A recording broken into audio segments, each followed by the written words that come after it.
close till I get up. Time is barely on our side. I don't wanna waste what's left. Hi. So, first thing first, I'm loving the hair today. Okay. As always, my videos are just, whatever.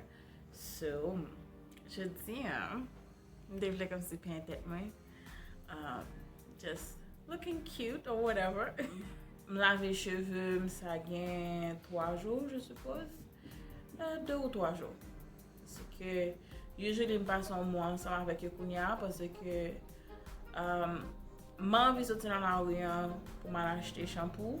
J'ai envie de sortir m'acheter conditioner or anything like that. Et ça me gagne une kind of, like, that you already know, the ones that I use.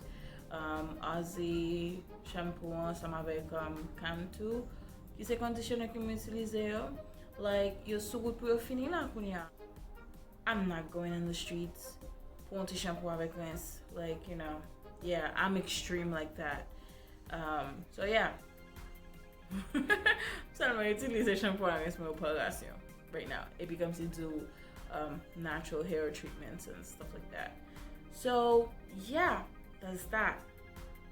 So something faire sur mes cheveux et puis me tresser quitter tresser en dehors comme si pour at least a week or two, or si me pas sur tresser semaine ça me seulement quitter comme si non big puff for a few days. After that, come see Dressel and whatever. So basically that's what I do with my hair right now.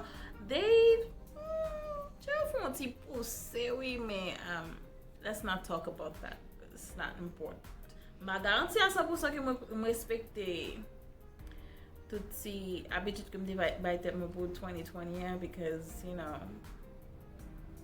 whatever shit happens. Yeah, but at least I'm doing suti ba en soir. That's one thing that I know that I've been doing.